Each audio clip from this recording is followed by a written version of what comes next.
बदलते भारत की शान।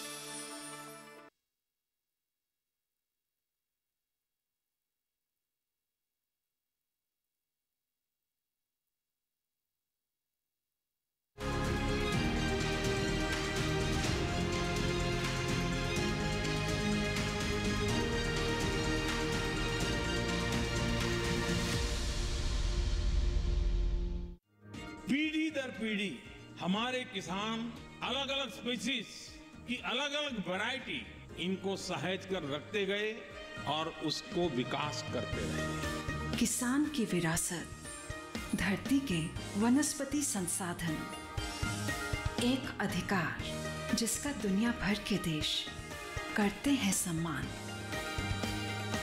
आज भारत उन अधिकारों को दे रहा है नए मुकाम, ताकि और बढ़े किसानों की वंशागत किस्मों की पहचान का अभियान।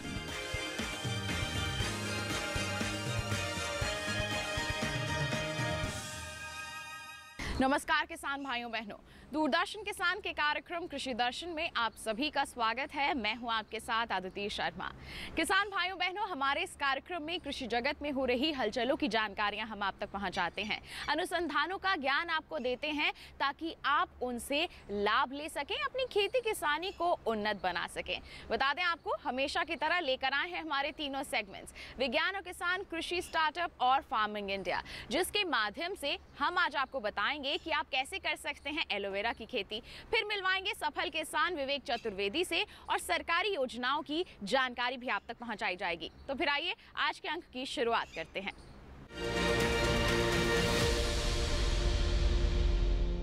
आइए किसान भाइयों बहनों, अब कार्यक्रम में वक्त है नजर डालने का हमारे सेगमेंट विज्ञान और किसान पर।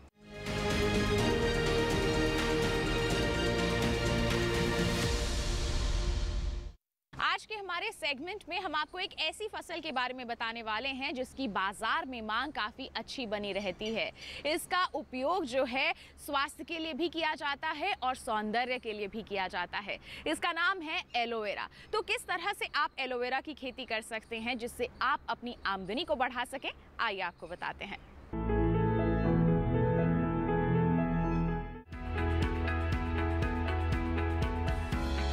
एलोवेरा को ग्वार पाठा भी कहते हैं। इसे सिंचित या फिर असिंचित दोनों अवस्थाओं में उगाया जा सकता है।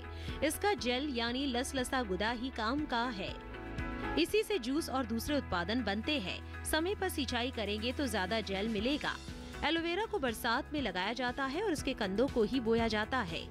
पौधों और कतारों के बीच 1-1 मीटर का फासला रखते हैं। इस तरह 1 हेक्टेयर में करीब 40,000 पौधे रोपे जा सकते हैं। कमाल की बात यह है कि एक बार बुआई के बाद 4-5 साल तक पत्तियां मिलती रहती हैं। सुरेंद्र काकड़े महाराष्ट्र में सतारा जिले के रहने वाले हैं और मैकेनिकल इंजीनियर हैं। पढ़ाई के बाद उन्होंने कंसल्टेंसी एजेंसी खोली, लेकिन बाद में एलोवेरा के गुणों से प्रभावित होकर खेती में आ गए। सुरेंद्र ने ऐसे ही खेती नहीं शुरू की, बल्कि पहले पूरी रिसर्च की और जब पूरा कारोबार समझने के बाद ही काम शुरू किया। बाद में उन्होंने प्रसंस्करण भी शुरू किया। हालांकि शुरू के 6 महीने उन्हें खास फायदा नहीं हुआ, लेकिन उन्हें विश्वास था कि एक न एक दिन कामयाबी जरूर मिलेगी और ऐसा ही हुआ। आज उनकी एक प्रोसेसिंग यूनिट है। इसमें वो अपनी फसल का तो प्रसंस्करण कर ही रहे हैं, दूसरे किसानों से भी एलोवेरा खरीद कर नए नए उत्पाद बना रहे हैं।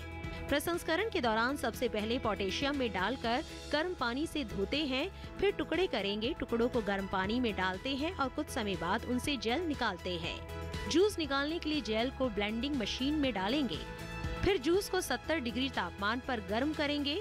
छानने के बाद इसमें प्रिजर्वेटिव मिलाएंगे और ठंडा करने के लिए फ्रीजर में रख देंगे। इस तरह से ये उत्पाद बनकर तैयार हो जाता है। अब इसका इस्तेमाल सौंदर्य और दवा बनाने में किया जाएगा। सिर्फ फसल उगा लेना और प्रसंस्करण के जरिए उत्पाद तैयार कर लेना ही काफी नहीं था, बल्कि ज्यादा कमाई के लिए अच्छी मार्केटिंग भी बहुत जरूरी है। सुरेंद्र काकड़े ने हर पहलू का बारीकी से जायजा लिया और बेहतर मार्केटिंग से कामयाबी के झंडे गाड़ दिए। फसल लगाने के बाद किसान आमतौर पर एक बार कटाई कर लेते हैं और बात खत्म है। लेकिन एलोवेरा को अगर एक बार लगा लिया तो साल भर फसल मिलेगी और हर महीने कमाई होगी। तो ये था सेगमेंट विज्ञान और किसान। इसी के साथ आपको बताएं कार्यक्रम में वक्त हो चला है एक छोटे से ब्रेक का। आप कहीं मत जाइए, हम जल्द ही हाजिर होंगे। बने रहिए दूरदर्शन किसान पर, देखते रहिए कार्यक्रम कृषि दर्शन।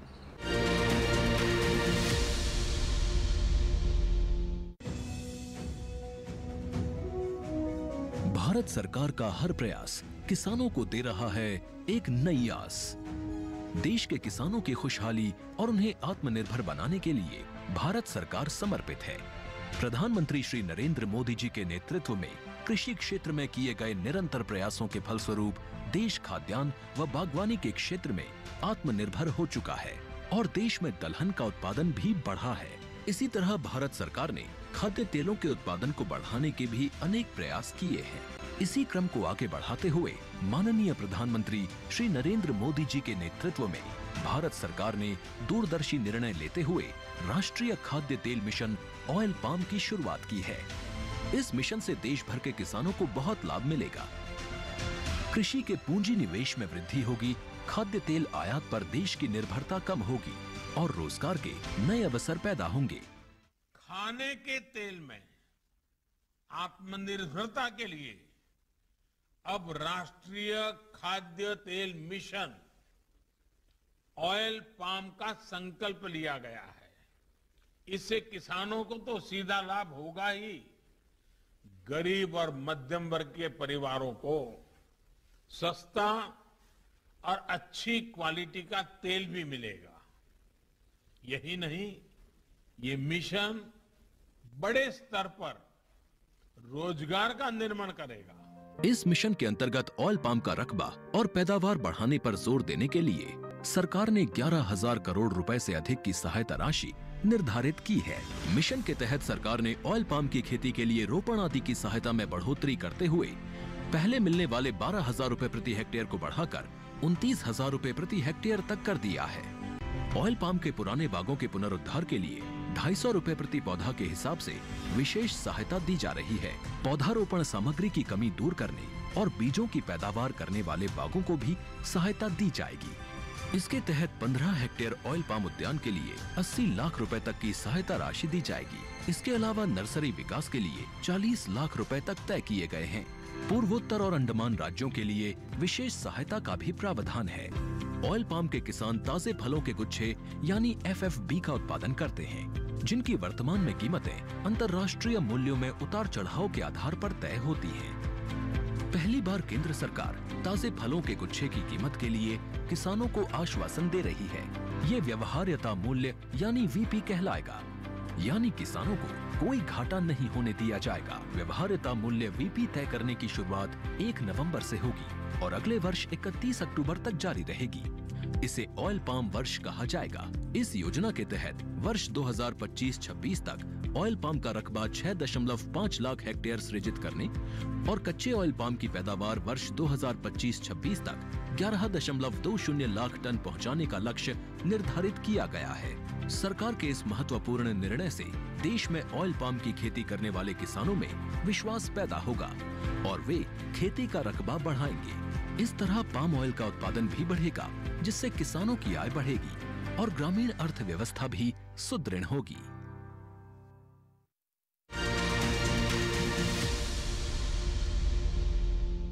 ब्रेक के बाद दूरदर्शन किसान के कार्यक्रम कृषि दर्शन में आप सभी का फिर से स्वागत। किसान भाइयों बहनों, अब कार्यक्रम में वक्त है नजर डालने का हमारे सेगमेंट कृषि स्टार्टअप पर।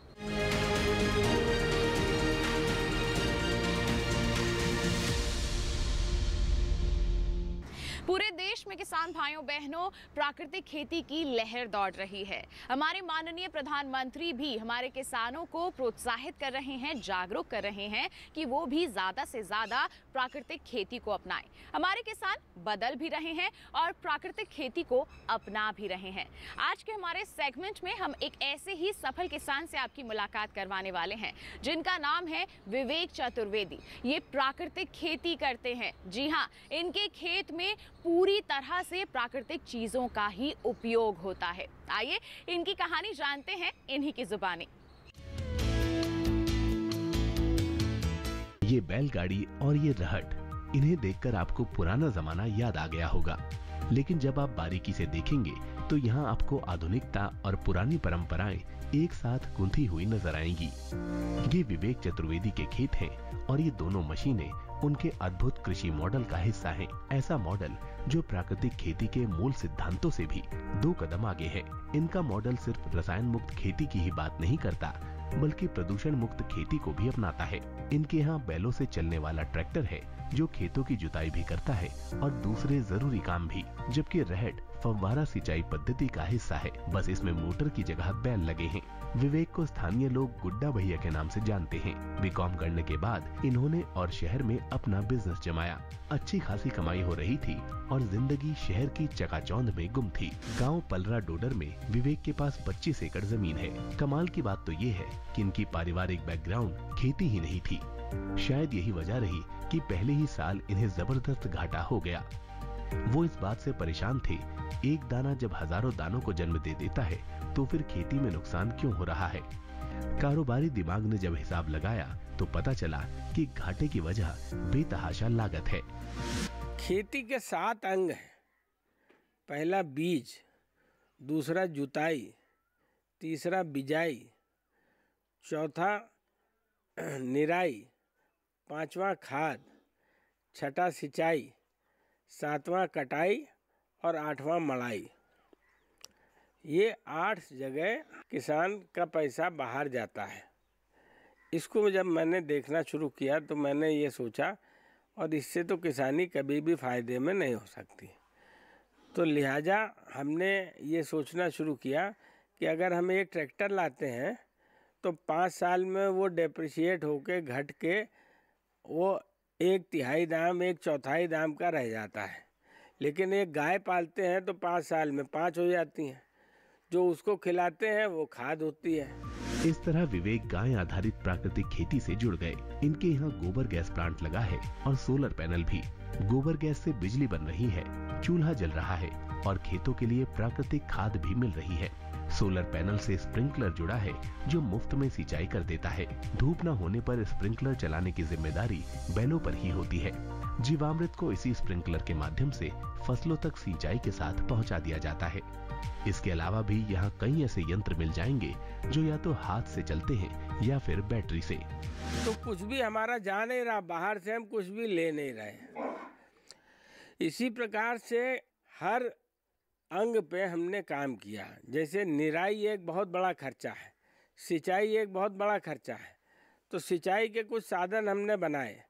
जैसे हमने एक ऐसा स्प्रिंकलर बनाया जो दाम में 1/3 से भी कम है। निराई एक बहुत बड़ी समस्या और बहुत खर्चे का काम है। तो हमने बैटरी से चलने वाला हिंदुस्तान का पहला वीडर बनाया। उसके बाद सोलर पंप भी हमने लिया, सरकार से लिया, और उसको हमने मल्टी फंक्शनल बनाना शुरू कर दिया। यानी उसी से हमने अपना थ्रेशर चलाना शुरू कर दिया। उसी से हमने आटा चक्की, धान मिल, ये सब बनाने शुरू कर दिए।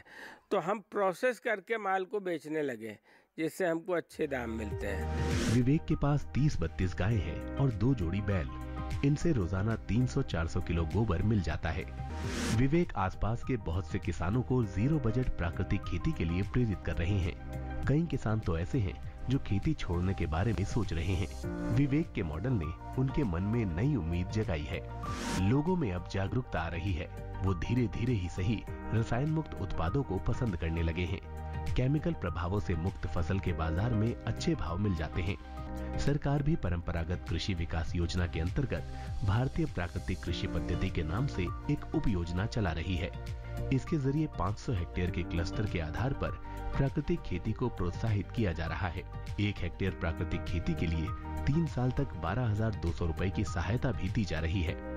इनमें से 2,000 रुपए इंसेंटिव के रूप में सीधे किसानों के खाते में डाले जा रहे हैं। अब तक 4 लाख हेक्टेयर से भी अधिक जमीन प्राकृतिक खेती के अंतर्गत आ चुकी है। अंतर्राष्ट्रीय स्तर पर प्राकृतिक खेती को पुनर्योजी खेती का रूप माना गया है। ऐसा रूप जिसका मकसद धरती को बचाने के लिए कार्य योजना पर अमल करना है। तो ये था सेगमेंट कृषि स्टार्टअप। इसी के साथ आपको बताएं, कार्यक्रम में हम रुक रहे हैं एक और छोटे से ब्रेक के लिए। आप कहीं मत जाइए, देखते रहिए कार्यक्रम कृषि दर्शन और बने रहिए दूरदर्शन किसान पर।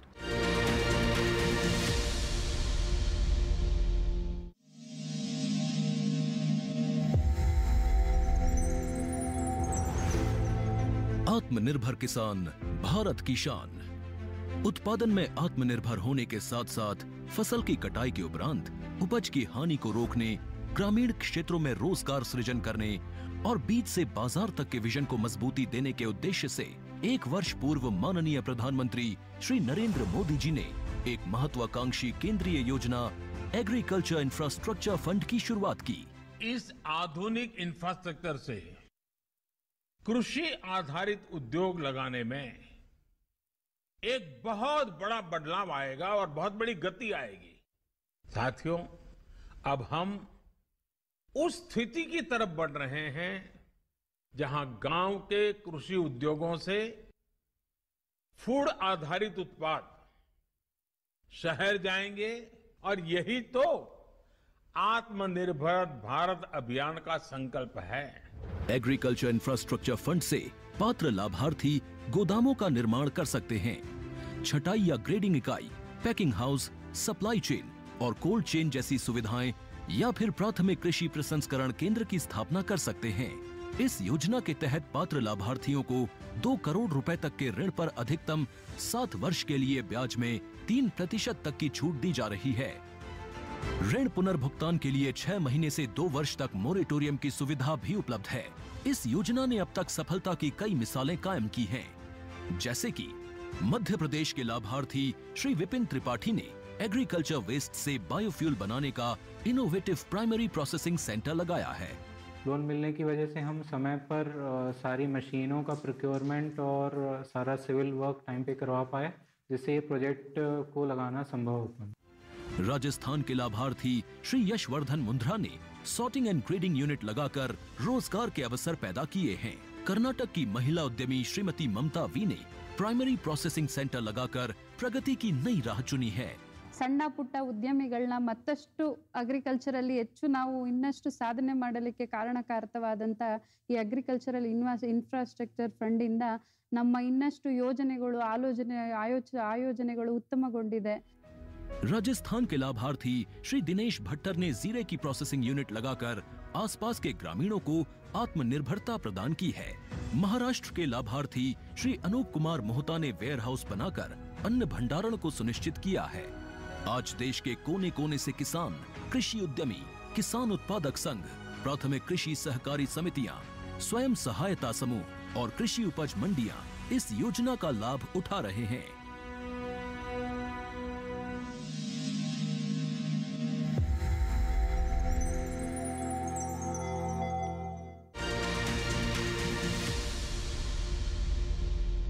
ब्रेक के बाद दूरदर्शन किसान के कार्यक्रम कृषि दर्शन में आप सभी का फिर से स्वागत। अब वक्त है फार्मिंग इंडिया सेगमेंट पर नजर डालने का।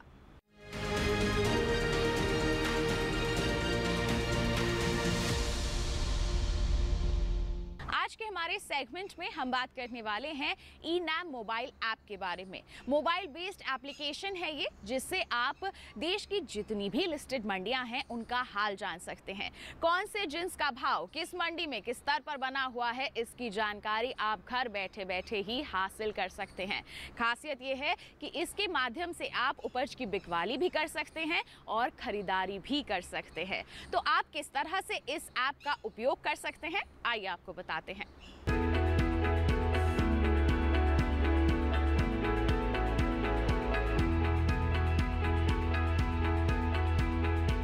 ई-नाम के जरिए आप घर बैठे न केवल एपीएमसी से जुड़ी किसी भी मंडी में चल रहा भाव मालूम कर सकते हैं, बल्कि अपनी फसल का सौदा कर सकते हैं और घर बैठे समय पर बिकी हुई फसल का भुगतान भी पा सकते हैं।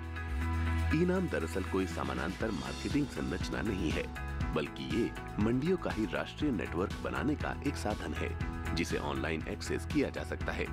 पुरानी मंडी व्यवस्था में किसान सिर्फ मंडी में ही फसल बेच सकता था, लेकिन ई-नाम के माध्यम से वो मंडी के बाहर भी फसल बेचने के लिए आजाद है। ई-नाम मुख्य रूप से एक राष्ट्र एक बाजार की अवधारणा पर आधारित है। इसे कृषि और किसान कल्याण मंत्रालय के जरिए एक निवेश के साथ बनाया गया है और इसके लिए विकसित सॉफ्टवेयर सभी मंडियों के लिए उपलब्ध है। ऐसी मंडियां जो राज्य मंडी अधिनियम के नियमों के अनुरूप राष्ट्रीय नेटवर्क में शामिल होने के लिए सहमत हों। अगर किसी किसान को स्थानीय मंडी में बेहतर भाव नहीं मिल रहे हैं, तो वो दूसरी मंडी का रुख कर सकता है। यहाँ तक कि वो अपने राज्य के बाहर भी फसल बेच सकता है। शुरुआत में सिर्फ 21 मंडियों को ही इसमें शामिल किया गया था और सिर्फ चुनिंदा फसलों की ही बिक्री होती थी, लेकिन आज 18 राज्यों और 3 केंद्र शासित प्रदेशों की 1000 मंडियां इसमें शामिल हो चुकी हैं, जहां 175 फसलों को खरीदा और बेचा जा सकता है। 31 जनवरी तक के आंकड़े बताते हैं कि इनाम पर 1,72,70,000 किसान, 2,13,844 व्यापारी, 1,02,068 कमीशन एजेंट और 2,050 FPO जुड़े हैं। किसानों के लिए इनाम पर मुख्य रूप से 4 फायदे हैं। पहला, इस पोर्टल पर कारोबार में पारदर्शिता दिखाई देती है और किसानों को बेहतर भाव की संभावना बढ़ती है। पारदर्शिता का मतलब ये हुआ कि किसानों के साथ धोखाधड़ी की संभावना कम हो जाती है। दूसरा फायदा ये है कि अन्नदाता की पहुंच ज्यादा मंडियों और व्यापारियों तक सीधे हो गई है। तीसरे, मंडियों में आवक और भाव की तुरंत जानकारी मिल जाती है। और चौथा, भुगतान बहुत जल्दी हो जाता है और पैसा सीधे किसान के खाते में जाता है। तो अगर आप भी सुविधा का फायदा उठाना चाहते हैं तो ई-नाम पर रजिस्ट्रेशन कराना होगा। रजिस्ट्रेशन की कोई फीस नहीं है। आज हम आपको बताने वाले हैं आर्थिक मजबूती प्रदान करने वाले किसान क्रेडिट कार्ड के बारे में, जिसे आमतौर पर हमारे किसान केसीसी के नाम से जानते हैं। केसीसी एक ऐसा कार्ड है जिसे आप बनवा लेते हैं तो बैंक से आपको ऋण की सुविधा जो है वो आसानी से मिल जाती है, वो भी कम ब्याज दरों पर। बस आपको इसके लिए रुख करना होता है बैंक का और कुछ दस्तावेज देने होते हैं। तो कौन से हैं दस्तावेज, क्या है इसको बनवाने की पूरी प्रक्रिया और इसके क्या है लाभ, आइए आपको बताएं।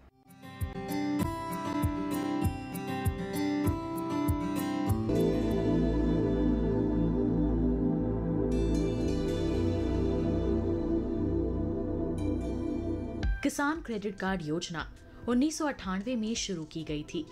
इसका उद्देश्य किसानों को कृषि गतिविधियों के लिए बिना किसी बाधा के समय पर ऋण उपलब्ध कराना था।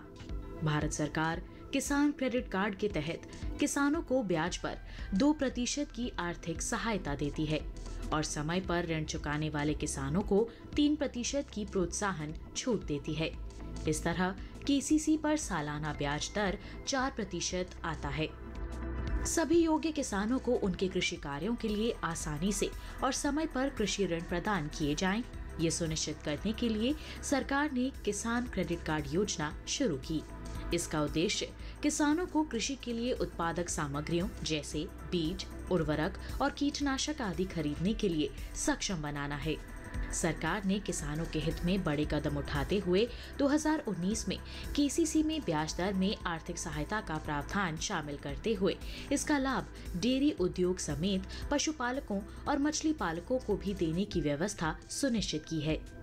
किसान क्रेडिट कार्ड के दायरे में किसानों को लाने के लिए फरवरी 2020 से एक विशेष अभियान चलाया जा रहा है। वर्ष 2012 से केसीसी योजना को और सरल बनाया गया है। इसके तहत लाभार्थियों को एटीएम सक्षम डेबिट कार्ड के प्रावधान सहित एक बार में दस्तावेजीकरण की सुविधा, सीमा में निर्माण लागत में वृद्धि और सीमा के भीतर कितनी भी संख्या में निकासी आदि की सुविधाएं दी गई हैं। सार्वजनिक क्षेत्र के बैंकों और नाबार्ड से प्राप्त सूचना के अनुसार इस अभियान के तहत 29 जनवरी 2021 तक देश भर के किसानों को 1.76 लाख करोड़ रुपए की खर्च सीमा के साथ 187.03 लाख केसीसी स्वीकृत किए गए हैं। किसान क्रेडिट कार्ड की वजह से किसान अपनी फसल का बीमा भी करवा सकते हैं, जिस किसी भी कारण से अपनी फसल नष्ट होने पर उनको मुआवजा भी दिया जाता है, जैसे बाढ़ की स्थिति में फसल का डूब के नष्ट हो जाना या सूखा पड़ने पर फसल का जल जाना आदि सुविधाओं में यह किसान क्रेडिट कार्ड बहुत ही ज्यादा काम आता है। इसकी वजह से किसान लाभ उठा सकते हैं। सस्ती ब्याज दर पर लोन उपलब्ध कराने के इस अभियान से न सिर्फ किसानों की आय में बढ़ोतरी होगी, बल्कि इससे ग्रामीण अर्थव्यवस्था को मजबूती मिलेगी और कृषि तथा इससे जुड़े क्षेत्रों में उत्पादन बढ़ेगा। साथ ही हमारे देश के लिए खाद्य सुरक्षा सुनिश्चित करने की दिशा में भी इस मुहिम की विशेष भूमिका होगी। अनंत असीम प्रकृति और उसमें निहित जीवन के रहस्यों के गूढ़ स्रोत, प्लांट जेनेटिक रिसोर्स। अपनी बायोडायवर्सिटी के संरक्षण और संवर्धन के लिए भारत पूरी तरह संवेदनशील है। वैज्ञानिक दृष्टि और समृद्ध कृषि परंपरा के साथ भारत जैविक विविधता के संरक्षण के लिए प्रतिबद्ध है।